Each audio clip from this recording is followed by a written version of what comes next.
ما زالت اسكندرية على موعد مع مشروعات قومية كبيرة جدا جدا خلال الأيام اللي جاية، ومنها طبعا ومن أهمها كان تطوير المنطقة الخاصة بقلعة قايتباي أو جزيرة فاروس كما كانت تعرف.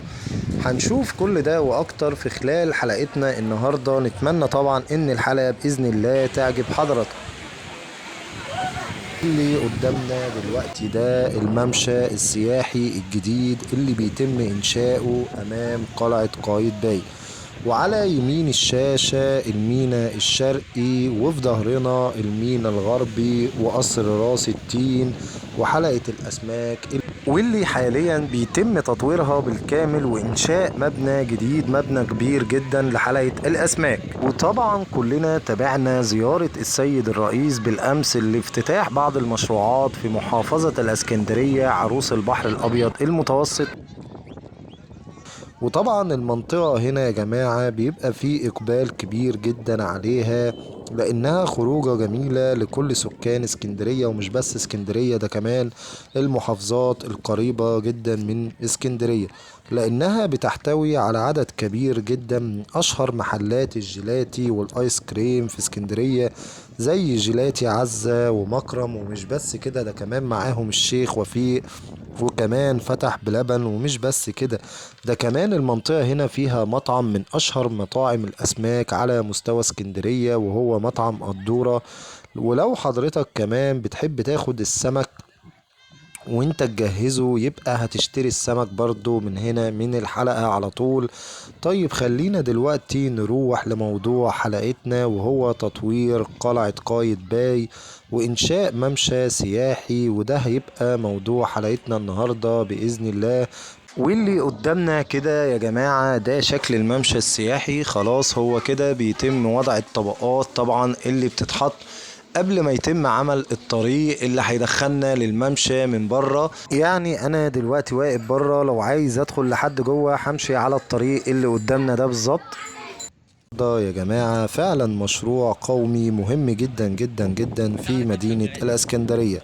المشروع ده مشروع عبقري يا جماعة، ومش عبقري عشان هيساهم في حماية سواحلنا الشمالية من الغرق، ولكن ده كمان هيتعمل ممشى سياحي جميل جدا جدا جدا بإذن الله، هنقدر نتمشى عليه كلنا بعد ما ينتهي.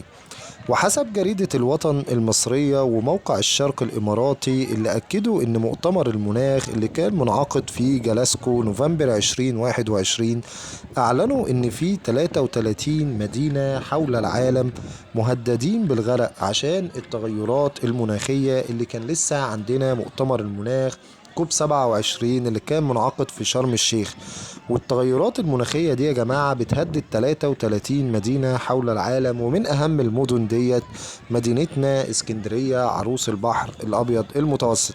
ومش بس اسكندرية، لا ده كمان احنا معانا لندن في انجلترا، وميامي في أمريكا، وشنغهاي في الصين، وكمان معانا البصرة في العراق. وطبعا كل ده يا جماعة ناتج عن ذوبان الجليد في القطب الشمالي والجنوبي، واللي بيؤدي إلى ارتفاع منسوب البحر. وطبعا موقع بي بي سي اللي كلنا بنتابعه أكد إن معهد وورلد ووتش الأمريكي قال إن ارتفاع مياه البحر أو ارتفاع منسوب مياه البحر لمتر واحد يكفي لغرق المدن اللي احنا قلنا عليها لحضراتكم دلوقتي. ولو حضراتكم متابعين باستمرار هتعرفوا طبعا ان مياه البحر او منسوب مياه البحر ارتفع بالفعل في القرن الماضي 20 سنتي.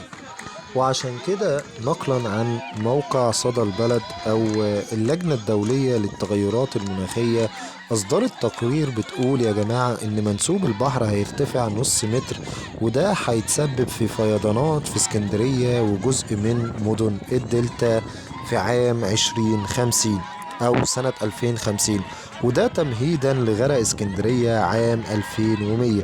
ولكن جريدة الوطن طلعت وأكدت لأ، إن بورسعيد ودمياط ومدن الدلتا هيكونوا أكتر خطورة من اسكندرية، لأن تربة المدن بتاعت الدلتا وبورسعيد أقل من تربة اسكندرية في المنسوب، لأن اسكندرية يا جماعة بترتفع 4 متر من ناحية أبو قير كده مثلا، وفي الاتجاه الغربي في غرب اسكندرية وبرج العرب بترتفع حوالي 15 متر. وعشان حضراتكم تكونوا كمان عارفين، اسكندرية محاطة بالبحر من كل الاتجاهات، لا هما 3 اتجاهات بس، والجهة الغربية محاطة ببحيرة مريوط. وعشان سواحل اسكندرية كبيرة جدا جدا جدا، دايما لازم يتعمل فيها مشاريع لحماية شواطئ اسكندرية وسواحل اسكندرية. سواحل اسكندرية يا جماعة كبيرة جدا وبيصل طولها ل60 كيلو متر. عشان كده الدولة قررت ان هي تخصص 120 مليون دولار لإقامة حواجز خرسانية بطول الكورنيش. وده طبعا اللي كنا وريناه لحضراتكم في الفيديوهات الخاصة بشاطئ سيدي بشر. كنت نزلت فيديو لحضراتكم قبل كده عن غرق شاطئ سيدي بشر، وكنت موضح فيه المشروع اللي بيتعمل، اللسان او الحاجز الخرساني اللي بطول كل الشواطئ. عشان كده بتمنى من حضراتكم انكم تدخلوا بسرعة على القناة دلوقتي وتشوفوا الفيديو دوت، هيفيدكم جدا جدا جدا. والجميل طبعا في الموضوع ان مش بس يا جماعة بيتم انشاء حواجز الامواج اللي بتلف حوالين القلعة زي ما واضح قدامنا، ولكن طبعا بيتم انشاء معاها الكوبري او الممشى السياحي اللي واضح قدامنا، واللي هيبقى خروجه بعد كده لكل اهل اسكندرية والمحافظات المجاورة. وزي ما احنا شايفين طبعا دي رحلات كتير جدا كانت موجودة، بيتفسحوا في المراكب. الناس فعلا يا جماعة بتبقى فرحانة جدا وهي بتيجي اسكندرية يوم واحد. شايفين طبعا قدامنا الرحلات عاملة ازاي في المية، والناس فرحانة جدا وهم راكبين المراكب. وعشان كده اليوم السابع قالت ان طول الممشى هيكون 550 متر، لان ده سؤال انا عارف ان ناس كتير هتسأله، هتقول طول الممشى هيبقى قد ايه. فانا بقول لحضراتكم طول الممشى هيبقى 550 متر، وتكلفته هتكون 267 مليون جنيه، ومدة تنفيذه هتبقى 20 شهر.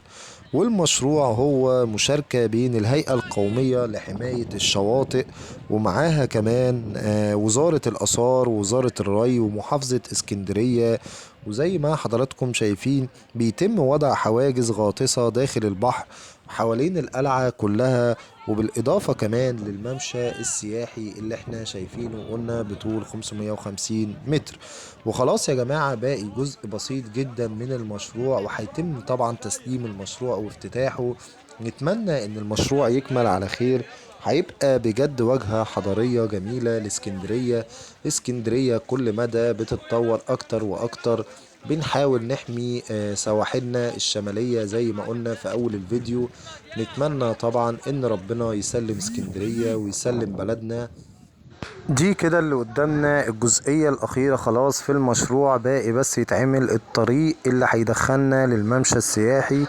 الطريق اللي احنا شايفينه قدامنا ووضحناه في أول الفيديو ده كده نهاية للمشروع. يعني الطريق ده يجهز يبقى احنا كده خلاص الممشى جاهز للاستلام.